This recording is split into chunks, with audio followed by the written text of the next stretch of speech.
प्राचीन समय की बात है। एक गुरुकुल में एक बहुत ही प्रसिद्ध गुरु विश्वनाथ रहा करते थे, जो गुरुकुल में अपने सभी शिष्यों को अस्त्र शस्त्र और संपूर्ण संसार की शिक्षा दिया करते थे। एक दिन गुरु विश्वनाथ ने अपने तीनों ब्राह्मण शिष्यों को अपने गुरुकुल में बुलाया। प्रणाम गुरुदेव, आज आपने हम तीनों को यहाँ क्यों बुलाया है? क्या आप आज कोई नई विद्या सिखाने वाले हैं गुरुदेव?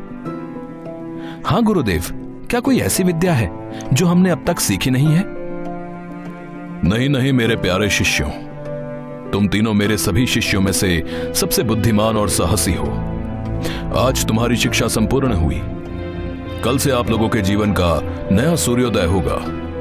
मेरे प्यारे शिष्यों, अब तुमने मेरी दी हुई संपूर्ण शिक्षा का ज्ञान प्राप्त कर लिया है। अब तुम तीनों जाओ और जाकर पूरे ब्रह्मांड में मेरी शिक्षा से अर्जित ज्ञान का प्रकाश फैलाओ। हम धन्य हो गए गुरुदेव। आपकी आज्ञा अनुसार हम पूरे ब्रह्मांड में अपने ज्ञान का प्रकाश अवश्य ही फैलाएंगे गुरुदेव। तथास्तु, तुम्हारी यात्रा मंगलमय हो। अब रात्रि काफी हो चुकी है, आप लोग जाइए और जाकर विश्राम कीजिए। जो आज्ञा गुरुदेव। जिसके बाद वो तीनों शिष्य अपनी कुटिया में जाते हैं, जहाँ पर एक और शिष्य पहले से बैठा होता है। अरे मेरे प्यारे मित्रों, तुम देखना, मेरे ज्ञान से पूरे ब्रह्मांड में एक अलग ही ज्ञान की ज्योति जागृत होगी, जिसके बाद सब लोग गुरुदेव के बाद मुझे ही सबसे बड़ा ज्ञानी समझेंगे। हाँ प्रिय मित्रों, मैं तो ये सोचकर ही बहुत उत्साहित हो रहा हूं कि मेरे द्वारा अर्जित ज्ञान जब ब्रह्मांड में लोगों को पता चलेगा तो सभी लोग आश्चर्यचकित हो जाएंगे, क्योंकि ऐसा ज्ञान तो किसी के पास नहीं होगा। मेरे प्यारे मित्रों, मेरा ज्ञान भी जब ब्रह्मांड में फैलेगा तो मेरा भी काफी नाम होगा। हाँ इन तीनों की बातें उन्हीं के पास बैठा एक और शिष्य रमादास सुन रहा होता है। मेरे प्यारे मित्रों, आप लोग पूरे ब्रह्मांड में गुरुदेव से प्राप्त ज्ञान की रोशनी फैलाने जा रहे हैं, तो मुझे भी साथ ले चलिए। मैं भी आप लोगों की ब्रह्मांड की इस यात्रा को देखने के लिए बहुत ही उत्सुक हूं। आप ले चलेंगे ना मुझे भी? अरे अरे, क्या तुम पागल हो गए हो रमादास? हम तीन ज्ञानियों के साथ तुम मूर्ख भला क्या करोगे? तुम्हें तो वैसे भी कोई ज्ञान की बात देरी से समझ आती है। तुम भला हमारे साथ कैसे चल सकते हो? तुम्हारी तो शिक्षा भी अभी पूर्ण नहीं हुई है। नहीं नहीं, हम तुम्हें अपने साथ नहीं ले जा सकते हैं। अब नहीं नहीं प्यारे मित्रों, आप मुझे अपने साथ ले चलें। आप जैसे ज्ञानियों से मैं भी अपने ज्ञान में वृद्धि कर लूंगा। अब ले चलिए ना मुझे भी अपने साथ। अच्छा अच्छा, ठीक है रमादास, तुम चलो हमारे साथ। आखिर तुम्हें भी तो पता चले कि हम तीनों कितने ज्ञानी हैं। अगली सुबह चारों शिष्य जंगल की ओर चल देते हैं और काफी दूर चलने पर उन्हें भूख लगने लगती है। अरे मित्रों, काफी समय हो गया है हमें चलते हुए। अब तो भूख भी लगने लगी है। अब कहीं रुककर भोजन की खोज करनी चाहिए। हाँ मित्र, भूख तो मुझे भी लगी है। चलो आगे जंगल में, क्या पता वहां कुछ भोजन मिल जाए। तभी चारों शिष्य कुछ ही दूरी पर एक बड़ा पेड़ देखते हैं, जिस पर कई फल लगे होते हैं। ऊपर इस विशाल वृक्ष पर फल तो बहुत ही सुंदर नजर आ रहे हैं, लेकिन हम इन्हें खाएंगे कैसे? हाँ मित्र, फल तो काफी ऊंचाई पर है। लगता नहीं हम ये सुंदर फल खा पाएंगे। अरे अरे मित्रों, मेरे पास एक सुझाव है फल को खाने का। अरे देखो देखो मित्रों, सुझाव, और इस मूर्ख रमादास के पास। वाह वाह वाह वाह, बहुत ही उत्तम है, बहुत उत्तम। तीनों हंसने लगते हैं। तभी रमादास ऊपर पेड़ पर चढ़ जाता है और फल तोड़कर लाता है। मित्रों, आप सभी के पास किताबी ज्ञान है, लेकिन समय के अनुसार जो ज्ञान चाहिए होता है वो मेरे पास है। अच्छा अच्छा, ठीक है, अब हमें आगे की ओर प्रस्थान करना चाहिए मित्रों। जिसके बाद चारों शिष्य आगे जंगल की ओर जाते हैं और रास्ते में उन्हें एक कंकाल नजर आता है, जिसकी हड्डियां चारों तरफ बिखरी पड़ी थीं।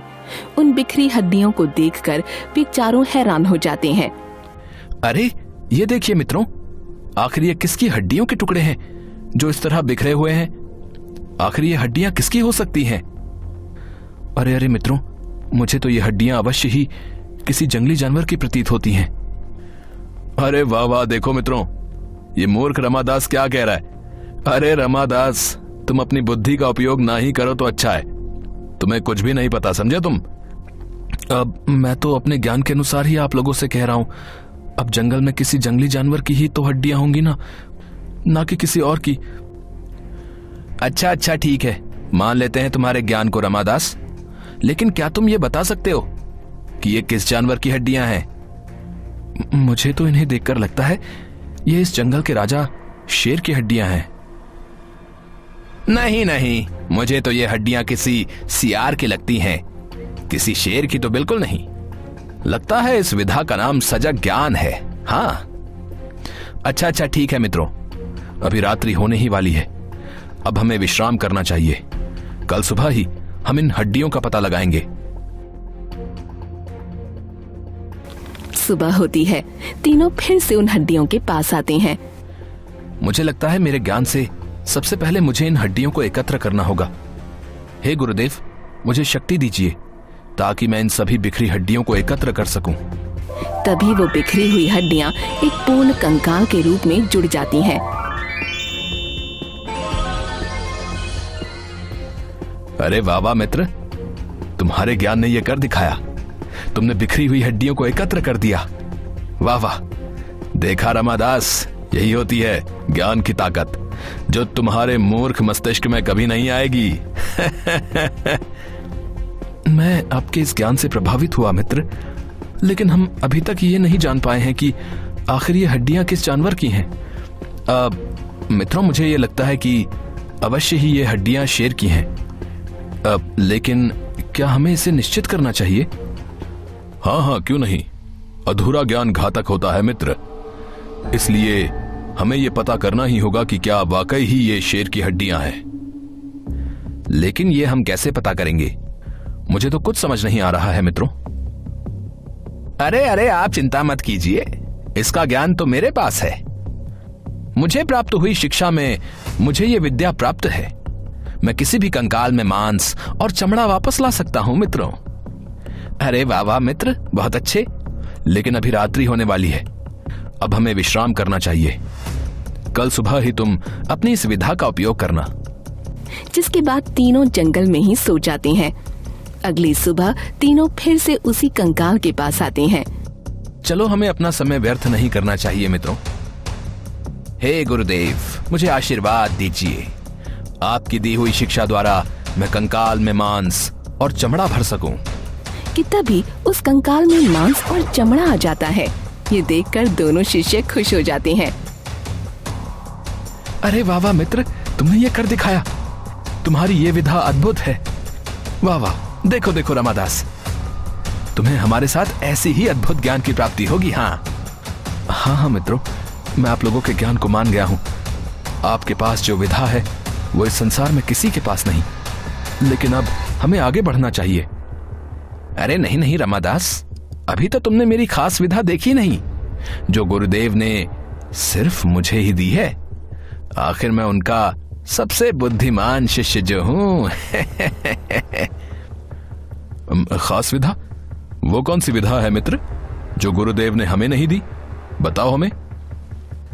अरे मित्र, वो विधा तो सिर्फ मेरे ही पास है, जिसका उपयोग मैंने अभी तक नहीं किया। मेरे पास प्राणदान की विधा है। इसके द्वारा मैं किसी भी मृत शरीर में प्राण डाल सकता हूं। ये आप क्या बोल रहे हैं मित्र? ऐसा घोर पाप मत कीजिए, ये नियति के विरुद्ध है मित्रों। हमारे गुरुदेव ने जो बोला था, क्या आप वो भूल गए हैं? जो ज्ञान आप लोगों ने गुरुदेव से अर्जित किया है, वो ज्ञान इस ब्रह्मांड के कल्याण के लिए है। ऐसा मत कीजिए, ये करना सही नहीं होगा। देखो मूर्ख रमादास, तुम्हारी तो अभी शिक्षा भी पूर्ण नहीं हुई है। हम तुमसे ज्यादा ज्ञानी हैं। अगर हम किसी मृत शरीर में प्राण लौटा देते हैं तो क्या यह ब्रह्मांड के कल्याण के लिए उचित नहीं होगा? नहीं मित्र, इस संसार में हर प्राणी जगत के नियम अनुसार ही अपने प्राण त्याग करता है। अगर आप लोग इस जानवर के कंकाल में प्राण लौटा देंगे तो यह प्रकृति के विरुद्ध होगा। इसका परिणाम घातक भी हो सकता है। नहीं, यह उचित नहीं। अरे मूर्ख रमादास, तुम क्या समझते हो? तुम हम तीनों से ज्यादा ज्ञानी हो। तुम्हें हमसे ईर्ष्या हो रही है ना कि हम इस कंकाल में प्राण लौटाकर पूरे संसार में सबसे ज्यादा बुद्धिमान और शक्तिशाली साबित हो जाएंगे। चले जाओ यहां से, तुम हमारे साथ रहने के बिल्कुल भी योग्य नहीं हो, तुम जाओ यहां से। अरे नहीं नहीं मित्रों, आप जैसा सोच रहे हैं वैसा बिल्कुल भी नहीं है। मैं आप लोगों को अपना मित्र मानता हूं। मैं आप लोगों को ऐसे छोड़कर नहीं जा सकता हूं। अगर आप लोग नहीं चाहते हैं कि मैं आपके साथ रहूं तो मैं आपसे दूरी बनाकर आपके साथ रहूंगा। जिसके बाद रमादास वहां से कुछ दूरी पर चला जाता है और उन तीनों को देख रहा होता है। हे गुरुदेव, मुझे आशीर्वाद दीजिए ताकि आपसे प्राप्त विद्या के द्वारा मैं इस कंकाल में प्राण लौटा सकूं। तभी उस कंकाल में प्राण आ जाते हैं, जो कि एक बेहद ही खूंखार शेर के रूप में सामने आता है और उन तीनों शिष्यों को खा जाता है। ये सब रमादास दूर खड़ा उदासी भरी नजरों से देख रहा होता है। हाय हाय मित्रों, ये आपने क्या किया? सिर्फ किताबें पढ़ने से ही संपूर्ण ज्ञान की प्राप्ति नहीं होती है, हमें अपनी बुद्धि का भी उपयोग करना चाहिए। हाय, ये क्या हो गया?